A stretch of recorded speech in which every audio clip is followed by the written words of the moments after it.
Here's an interesting story. It is a parable about how we're supposed to wait for Mashiach.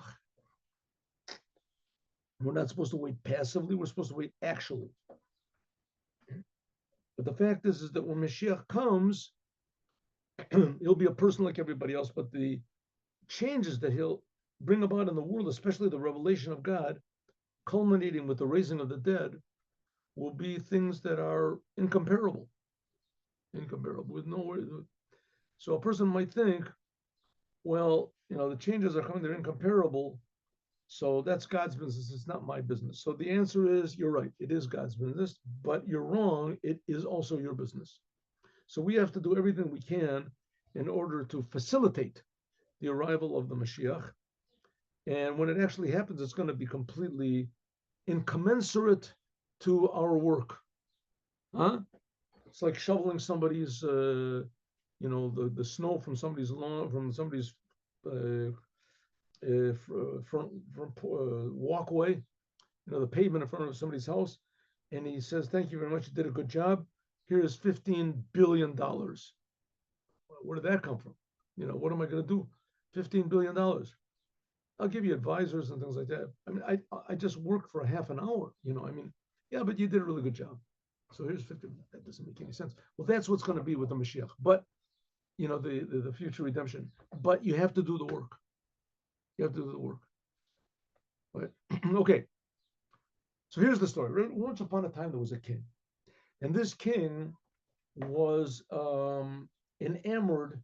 He loved roosters. Roosters. Now, roosters are pretty impressive, really. If you ever see a rooster, they used to have these big rooster fights and things like that.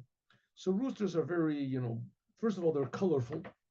They're colorful, and they're very stately, and they're very, masculine and warlike, and etc. And so he was very impressed by roosters, and that's what he wanted should be his national sign. He wanted a huge mural of a rooster that's like 15 feet high and 5 feet wide, 10 feet wide, to be put opposite him in his palace. So he gets 1,000 invites artists to come and try out, to compete.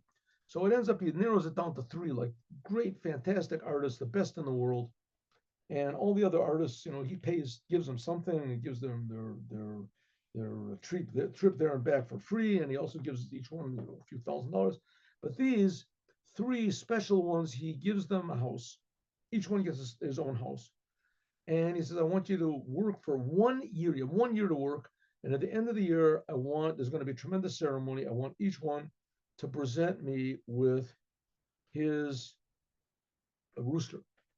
And I promise you, each one will be, hung somewhere on the castle grounds. But the one that I choose will be hung opposite me in the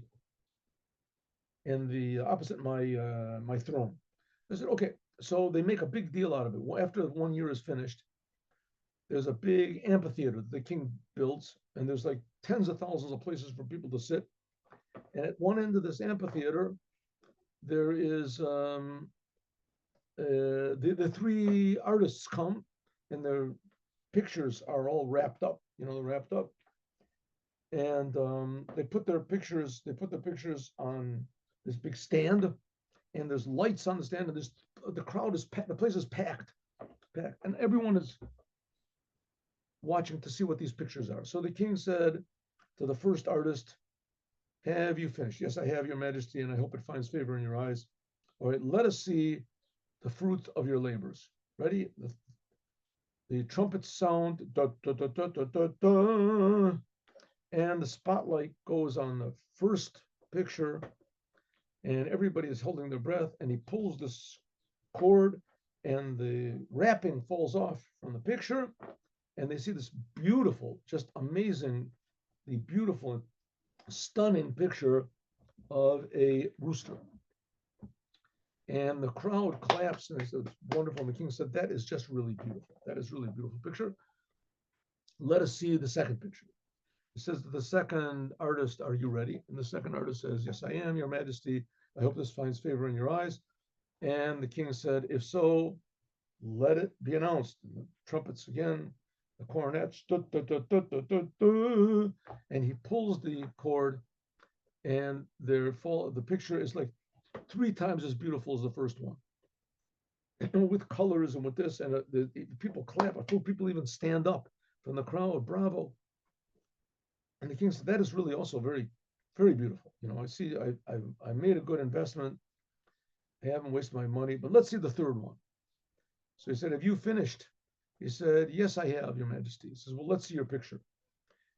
And so the lights go on to the third one. It's all wrapped, all covered over, and the trumpets sound, and he pulls the cord, and the canvas is empty. It's blank. So the king said, what is this? Maybe you turned it around the wrong way. He said, no, this is the picture. He said, well, I mean, I've wasted my whole year. I've given you money. You're gonna pay for this. But he says, Your Majesty, I request only a bit of patience. I promise you that in 15 minutes the picture will be finished. The king said, all right. So he looks at the king for about a minute straight, looks at the king, and then he starts to work. And the colors are flying: red, blue, green, orange, gold, silver, white, black. Picture that after a quarter of an hour of this furious working, he says, there it is. And the whole crowd is just quiet, quiet. And the king is just sitting there quiet. And one person of the crowd stands up and he says, bravo, bravo. And everyone stands up, bravo, bravo. And they're all screaming and they're crying. And the king comes down from his throne and says, this is the most beautiful. You have captured the essence of what a rooster is. This is what I love about roosters. This wakes up my soul. And he hugs and he kisses, and the people are going berserk. So the king said, but why? Tell me, why was it that you showed me a blank picture? He said, Your Majesty, I would like you to accompany me to my house that you gave me. So the advisor said to the king, don't do it. Maybe it's a trick. But the king said, okay, I'll do it. I'll go with you. So he goes with him with all his advisors and all of his, and he said, Your Majesty, I would like you to open up the door. So the king opens up the door, and there he sees in the house filled with pictures of roosters that this artist had drawn. Hundreds and hundreds of pictures. Maybe every day he drew 2, 3, 5 pictures. Pictures of roosters with this color and that color and the big, small. And the king says, what is this? What have you done? So he said, I'll tell you, Your Majesty.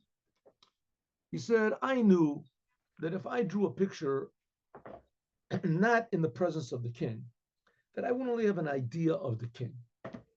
I would have a thought of the king, a memory of the king, and I would act accordingly. That would be my inspiration. I knew that in order to really get the proper inspiration necessary to draw the rooster that the king wants, I have to be in the presence of the king. And I have to feel the glory and the majesty and the power and the wisdom of the king himself. And then that would be my inspiration. I go, so therefore the whole year I just practiced and practiced and practiced so that I wouldn't miss a brush stroke. I wouldn't miss a detail. I kept practicing so that I would be able to make this picture now when I saw the king. And that's the example for the Moshiach. We have to do everything we can to prepare ourselves for the Moshiach. And even though when Moshiach comes, it won't be anything like the preparations that we made. But the fact that we made the preparations will enable us to digest this amazing, or at least partake of, this amazing surprise that's going to be when Mashiach actually reveals the essence of God in the creation, the creator in the creation. And we'll see that going to heaven and all this totally not comparable to serving God even one moment in this world. Have a good day with Mashiach now. Thank you very much. See you all tomorrow at 8:15.